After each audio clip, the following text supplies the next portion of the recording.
मूसा आलैहिस सालाम कहे अल्लाह এই জমানার সবচেয়ে বড় গুনাহগারকে একটু দেখাইবানি দেখতে বড় মন চায়।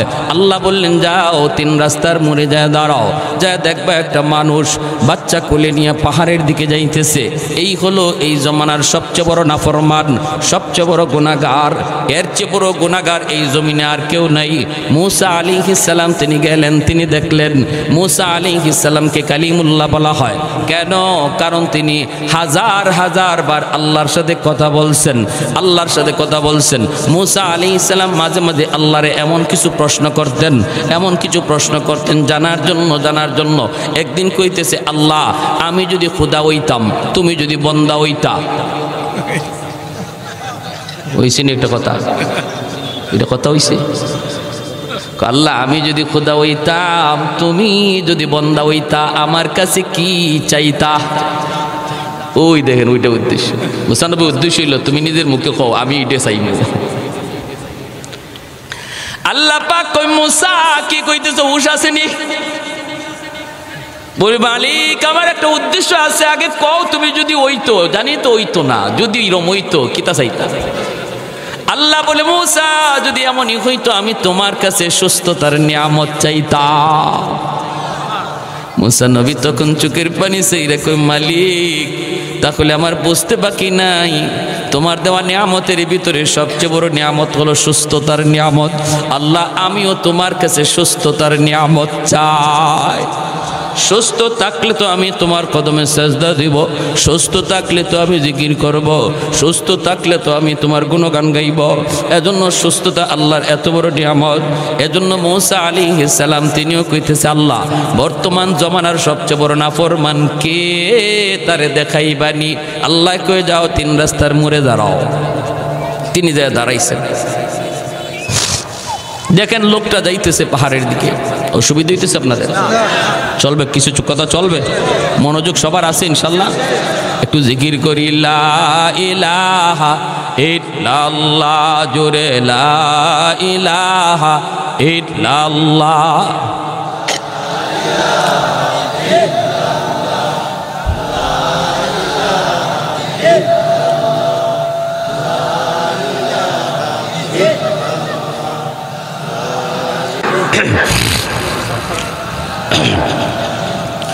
লা ইলাহা ইল্লাল্লাহু মুহাম্মাদুর রাসূলুল্লাহ। জোরে বলি সাল্লাল্লাহু আলাইহি ওয়াসাল্লাম। मूसा আলাইহিস সালাম তারা দেখলেন, দেখে চলে আসছেন। খালি চেহারা দেখলেন আর কি, আর মনে মনে ভাবলেন হাই রে নাফরমান রে, তুই জীবনে কত গুনাহদানি করছো তা আল্লাহ জানে, তুই জমিনে সবচেয়ে বড় নাফরমান। এই তার চেহারাটা দিকে চলে আসলেন।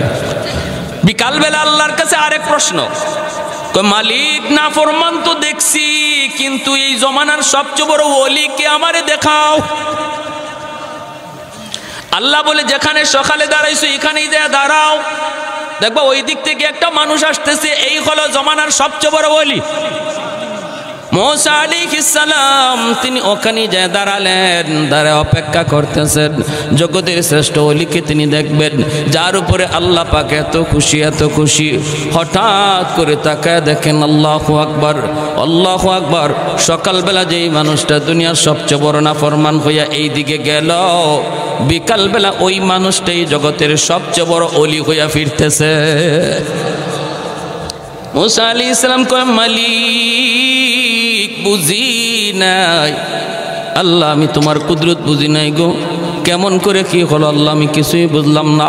আল্লাহ পাক তখন বলতেছে বান্দা ও मूसा একটু খেয়াল করে শোনো, আমার বান্দা গুনার কথা ইয়াদ করে পাহাড়ের দিকে রওনা দিছি, নির্জন জায়গায় গেছে তওবার নিয়তে, শিশু বাচ্চা মাসুম বাচ্চাটারে সাথে কইয়া রওনা দিছে, পাহাড়ের উপরে উঠতেছে, চোখের পানি ধরতেছে। বাচ্চাটা কোলে থেকে কয় আব্বা তুমি কান্দো কেন? ও আব্বা তুমি এত উঁচা আমারে নিয়ে উঠছো পাহাড়ে, এত বড় পাহাড়, এর চেয়ে বড় কিছু আসেনি। বাবা কান্দের কো এর চেয়ে বড় হলো জমিন, বাবা গো এর চেয়ে বড় কিছু আসেনি, কো এর চেয়ে বড় পানি, এর চেয়েও বেশি কিছু আসেনি, এর চেয়েও বেশি হলো তোমার বাবার গুনাহ। সন্তান দেখতেছে বাবা এই কথা কয়ে কাঁদতেছে, তখন বাচ্চা কয় আব্বা তোমার গুনাহ বুঝি এত বেশি, বাবা গো তোমার গুনার চেয়ে বড় কিছু আসেনি, বেশি কিছু আসেনি। তখন বাবা কান্দে আর কয় বাবা রে তোমার বাবার গুনার চেয়েও বেশি হলো আমার আল্লাহর দয়া। এই কথা কয়ে কান্না শুরু করে দিয়েছে আর বলতেছে বাবা আমি কানবো, আল্লাহর কাছে তওবা করব, তুমি বাবার সাথে শুধু আমিন আমিন বলবা। আমার হাত গুনাহ, আমার হাতে গুনাহ, আমার জবানে গুনাহ, আমার চোখে গুনাহ, আমার দেহের ভিতরে গুনাহ, সর্ব জায়গায় আমার গুনাহ লেগে আছে, কিন্তু তোমার হাতটা নিষ্পাপ, তোমার জবানটা বড় নিষ্পাপ, বাবা তোমার কোনো গুনাহ নাই, আব্বার সাথে তুমি শুধু আমিন আমিন বলবা। এই বইলা পাহাড়ের উপরে ওইটা নির্জন জায়গায় এমন কান্না দিছে রে মূসা, কানতে কানতে বেহুশ হয়ে গেছে। আর অবুঝ বাচ্চাটা বাবার কান্না দেইখা সেও হাত উঠে টুট ভাঙ্গা ভাঙ্গা আমি আল্লাহর কাছে দোয়া কবুল করার সুপারিশ করে। তার অবুঝ বাচ্চাটা আমি আল্লাহর কাছে আমিন কইয়া সুপারিশ করে। আজও মক্কা মদিনার মানুষ তওবার নিয়তে আল্লাহর ঘরে যায় যখন ধরে শিশু বাচ্চাটারও হাত দিয়ে ধরায়। এখনো মক্কার মানুষেরা এমন এই আওয়াজটা এই নিয়মটা রয়েছে, অবুঝ শিশু বাচ্চারে নিয়ে বাপ মা আল্লাহর ঘর ধরে তওবা করে, আল্লাহ পাকের কুদরতি দিল খুশ হয়ে যায়। আমার ওই নিষ্পাপ মাসুম বাচ্চাটা ওর তো কোনো গুনাহ নাই, ওর তো কোনো গুনাহ নাই, সে যখন বাবার পক্ষ থেকে আমিন কইছে আর চোখের পানি ঝরাইছে, আমি আল্লাহ তার তওবার কৌশলটা এত পছন্দ করছি, আমার কুদরতি দিল নরম হয়ে গেছে, আমি তার উপরে খুশি হয়েছি। শুধু তা না, তারে জগতের শ্রেষ্ঠ ওলি বানায়া দিছি। আশিক রাসূল কারে কয় একটু চিনো, একটু জানো, তোমার ইশক আজকে আমার নবীর সাহাবীর চেয়ে বেশি হয়ে গেল। একটু নিজের বুঝাও, একটু নিজের মাথায় ঢুকাও। এরপরে আমার মায়ার নবীরে তুমি ঘুম পাড়াইছো, অথচ ঘুমের প্রয়োজন ছিল তোমার বেশি। ওই গাড়ি তুমি আমার মায়ার নবীরে নিজের কাঁধে লইয়া তুমি পাহাড় বাইছ, সেই গুহার কিনারায় যায়া আমার নবীরে আগে ঢুকতে দেও না। তুমি আমার মায়ার নবীরে ওই গাড়ির সামনে যায় আটকায় বলছিল নবী গো আপনি একটু দাঁড়ান গো, আমি ওই গুহার ভিতরে আগে ঢুকি, যে দেখি গুহাটা নিরাপদ কি না। যদি গুহাটা নিরাপদ না হয়, কোনো হিংস্র জীব জানোয়ার থাকে, আমি আবু বকরের মৃত্যু হয়ে গেলে উম্মতের তেমন ক্ষতি হবে না গো নবী, কিন্তু আপনার যদি ক্ষতি হয় উম্মত সেই ক্ষতি পূরণ করতে পারবে না। আপনি দাঁড়ান, আমি গুহার ভিতরে ঢুকি। তুমি আগে গুহার ভিতরে যায় ঢুকলা, ঢুকে নিজের পাগড়িটা সিরা সিরা সবগুলি গর্তের মুখ তুমি বন্ধ করে দিয়েছ, যেন কোনো গর্ত থেকে সাপ বের হয়ে আমার মায়ার নবীর ক্ষতি করতে না পারে। একটা গর্ত বন্ধ করার মতো কাপড় ছিল না, নিজের পা দিয়ে তুমি গর্তের মুখটা আটকায় রাখছো। এরপরে আমার মায়ার নবীরে তুমি ঘুম পাড়াইছো, অথচ ঘুমের প্রয়োজন ছিল তোমার বেশি। 40টা রাত তুমি ঘুমাও নাই, ওই জায়গায় ঘুমের প্রয়োজন ছিল তোমার বেশি। নিজে না ঘুমায় আমার মায়ার নবীরে নিজের উরুতে তুমি ঘুম পাড়াইছো, আর ওই গর্তটা তুমি পা দিয়া বন্ধ করে রাখছো। এই গর্তের ভিতরেই ছিল বিষাক্ত সাপ, এই সাপটা তোমার পায়ে কামড় দিল, বিষের যন্ত্রণায় তুমি অস্থির, তুমি অস্থির, কলিজা ফেটে যায় কিন্তু বডি তুমি নাড়াও না, কিরিবিরি খায়া তুমি তোমার বিষের যন্ত্রণা হজম করতেছ, বডি কেন নাড়াও না, কেন নাড়াও না? কারণ আমার মায়ার নবী তোমার উরুতে ঘুমাইতেছে, যদি তুমি বডিটা নাড়াও আমার নবীর ঘুম ভাঙলে কষ্ট হবে। বিষাক্ত সাপের বিষ হজম করেছ, হজম বডি নাড়াও নাই। আমার মায়ের নবীর যেন ঘুম ভাঙ্গা কষ্ট না হয়। তোমার চোখের এক ফোঁটা পানি আমার নবীর পবিত্র গালে পড়ল, নবীর ঘুম ভেঙ্গে গেল। নবী ঘুম ভেঙে অবস্থা দেখে নিজের পবিত্র লব লাগাইয়া দিলেন। আল্লাহ বিষাক্ত সাপের বিষ পানি করে দিল। ও ভাই আবু বকর, আমি উমর আমার জীবনের সব নেকি দিয়ে দিলাম রে, তুমি আমাকে ওই রাতের নেকিটা শুধু দিয়া দাও। আমার ভাইরা, বন্ধুরা, যুবক, আশিক রাসূল কারে কয় একটু চিনো, একটু জানো। তোমার ইশক আজকে আমার নবীর সাহাবীর চেয়ে বেশি হয়ে গেল। একটু নিজের বুঝাও, একটু নিজের মাথায় ঢুকাও, একটু বুঝাও, একটু মাথায় ঢুকাও। সিদ্দিক আকবর তখন বলতেছেন, ভাই ওমর, বিষয়টা যদি এমনই হয় তাহলে চলো, আমি নিজেও তো জানি না ওই রাতে আমি আবু বকরের কি পরিমাণ নেকি হয়েছে, চলো আমরা আল্লাহ নবীর কাছে যাই, নবীকে জিজ্ঞেস করি। আমিও জানি, তুমিও একটু জানো, ওই রাতে আমার কি পরিমাণ নেকি হয়েছে আমি আবু বকর জানি না, একটু জানি, এরপরে সিদ্ধান্ত নিব পাল্টাবো কি পাল্টাবো না, বদলাবো কি বদলাবো না। দুজন মায়ার নবীর সামনে এসে হাজির হয়ে গেলেন। দুজনই তো মায়ার নবীর সাহাবী, মায়ার সাহাবী, একজন নবীর ডান হাত আর একজন নবীর বাম হাত। আজও মায়ার নবী তার দুনো সঙ্গী, দুনো বন্ধুরে নিয়া নবী রওজায় শুয়ে আছেন। নবী তার পাশে দুনো বন্ধুকে নিয়া চিরনিদ্রায় রওজায় কাছে শুয়ে আছেন। রে যুবক, ওই দুজন মায়ার নবীর কাছে যায় হাজির।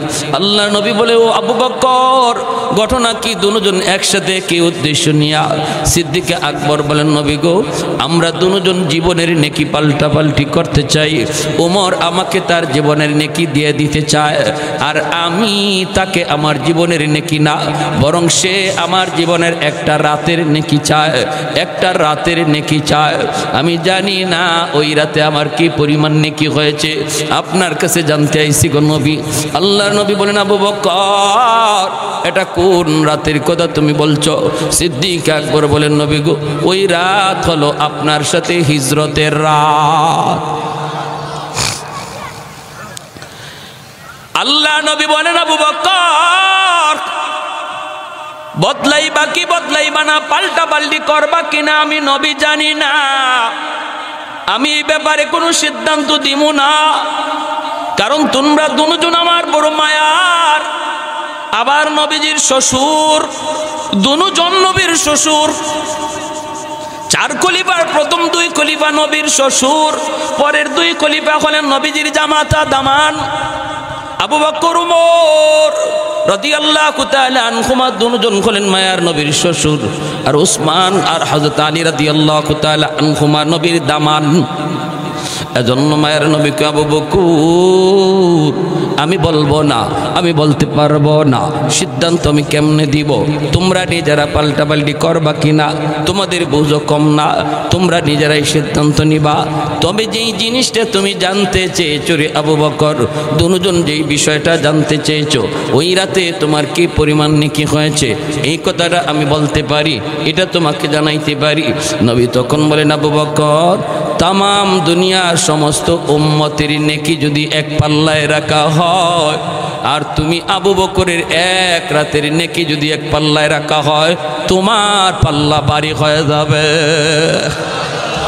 আর একটু জোরে বলে সুবহানাল্লাহ। তখনই আবু বকর বলতেছে, ভাই ওমর, তাহলে আমি পাল্টাপাল্টি করতে রাজি না, পাল্টাইলে ঠকমু, পাল্টাইলে।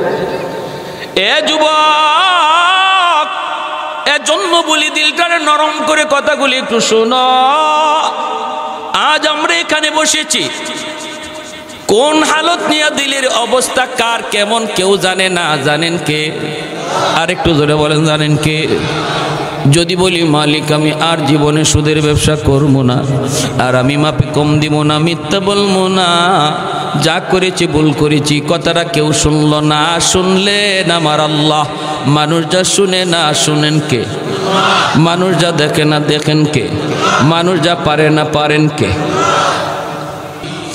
আহাদুন লাইসা কামিসলি সামাদুন লাইসা কাফাদলি লিমানিল মুলকু তুগু ই তু সাজাওয়ার খুদাই তো খুদাবন্দে আমি নি তো খুদাবন্দে ইয়াসারি তো খুদাবন্দে জমি নি তো খুদাবন্দে সামাই তো রহিমি তো করিমি তো সমিঈ তো বসিরি তো মুইজ্জি তো মুদিল্লি তো মালিকিল আরশি বজাই বরি আজ খুরদন ও খুফতন বরি আজ তোহমত মরদন বরি আজ বেমউমি দি বরি আজ রঞ্জ বালাই আল্লাহু আকবার। এজন্য বলি যুবক মনে রাখবা, শিশু বাচ্চার কারণে আল্লাহ তোমারে আমারে খাওয়ায়। তোমার মতো যুবকের কলিজে আল্লাহর ভয়, এজন্য তোমারে আপনারে আল্লাহ পাক আমারে বাঁচায়, তোমারে খাওয়ায়, আমারে খাওয়ায়। নতুবা জমিন প্রতিনিয়ত আল্লাহর কাছে আবদার করে, আলা কুল্লা ইয়াউমিন ওয়াল আরদা ইস্তাজিলু রাব্বাহু ওয়াল বাহরা ইস্তাজিলু রাব্বাহু ওয়াল মালাইকাতু ইস্তাজিলু রাব্বাহু। হাদিসে কুদসি আল্লাহ বলেন, জমিন প্রতিনিয়ত আল্লাহর কাছে আবদার করে, মালিক অনুমতি দাও, আবতালিউ ইবনা আদম ফি কারি, জালেম গুলিরে আমি গিলে ফেলি। ও মালিক, জালেম গুলির আমি গিলে ফেলি, গুনাহগার গুলিরে গিলে ফেলি। তুরস্কের জমিন 5 তলা 6 তলা বিল্ডিং গিলে ফেলেছে, 50,000-এর উপরে মানুষ সিরিয়া তুরস্কে এখন জমিন গিলে ফেলেছে। আল্লাহ বলেন প্রতিনিয়ত জমিন এইভাবে আবদার করে গিলে ফেলার জন্য। আল্লাহ জিজ্ঞেস করে কেন কেন কি জন্য? জমিন তখন কইলে আন্নাহুম ইয়ারযুকু বিরিজকিকা ওয়া ইয়াসিকা ওয়া ইয়াতাকাল্লামু বিলিসানিকা ওয়া ইয়াসিকা। আল্লাহ এরা তোমার দেওয়া রিজিক খায় অথচ তোমার নাফরমানি করে, এরা তোমার দেওয়া জবাব দিয়ে তোমার নাফরমানি করে। আসবিরু ইলা মাতা আসবিরু, আমি জমিন আর কত ধৈর্য ধরব, আমি জমিন আর কত গুনাহ দেখব, আমি জমিন আর কত ধৈর্য ধরব। আল্লাহ তুমি অনুমতি দাও। এমনিভাবে সাগর মহাসাগর আল্লাহর কাছে আবদার করে। বঙ্গোপসাগরের পার কত গুনার আয়োজন, সাগর সাক্ষী হয়ে আছে। এই সাগরের পানি আল্লাহর কাছে আবদার করে, মালিক একটু ডরায় না নাফরমান, আমার পরে আইসা তোমার সাথে নাফরমানি করে। আল্লাহ অনুমতি দাও, পানি দিয়া নাপাক জমিন পাক বানায় দেই। রব্বুল আলামিন তখন ডাক দিয়ে কইরে, জমিন থাম থাম, আমার আর আমার বান্দার ভিতরে নাক গলাবি না। আমি আল্লাহ দেখি এই জমিনে কেমন অন্যায় হয়, আমি আল্লাহ দেখি এই জমিনে কেমন অত্যাচার হয়, আমি আল্লাহ দেখি এই জমিনে কেমন জুলুম হয়, কেমন অত্যাচার হয়, আমার নবীর নায়েবে রাসূল উলামায়ে কেরামের সাথে কেমন অন্যায় অত্যাচার হয়। এরপরও আমি কেন ধরি না জানুনি? কারণ এই মানুষকে আমি আল্লাহ বড় আদর করে বানাইছি। আসমান আল্লাহ বানাইছেন কুন ফায়াকুন বইলা, জমিন আল্লাহ বানাইছেন কুন ফায়াকুন বইলা, ফেরেশতা আল্লাহ বানাইছেন কুন ফায়াকুন বইলা। কিন্তু আমারে আপনারে আল্লাহ পাক কুন ফায়াকুন বইলা বানায় নাই। খালাকতু বিয়াদাইয়া, আল্লাহ বলেন আমি আমার নিজের হাত দিয়া বান্দা বান্দিরে বানাইছি। কারণ এই চেহারার মধ্যে এত দামি কপাল, এই কপাল দিয়া বান্দা আমার কুদরতি কদমে সেজদা দিবে। এই কপাল ফেরেশতাদের হাতে বালাইলে হয় না, এই কপাল কুন ফায়াকুন বললে হয় না। আমি আল্লাহ নিজের হাতে বানাইছি। এই জমিনে এখনো 4টা শ্রেণী আছে, লাউলা মাশাইখু রুকা ওয়াশ শাবাবু খুশা ওয়াল আতফালু রুদ্দা ওয়াল আনআমু রুদ্দা। আল্লাহ বলেন এখনো জমিনের মধ্যে আমার এমন কিছু বান্দা বান্দি রয়েছে, বৃদ্ধ বান্দা বান্দি, চুল দাড়ি তার পাকা হয়ে গেছে, কোমরে তার ব্যথা, হাঁটুতে তার ব্যথা, সেজদা দিতে তার কষ্ট হয়, এরপরও কষ্ট করে করে আমি আল্লাহরে সেজদা দেয়। আমার ওই বান্দা বান্দির সেজদার দিকে তাকাইলে গুনাহগার জমিনের প্রতি আমি আল্লাহর মায়া লেগে যায়। ওয়াশবাবু খুশা,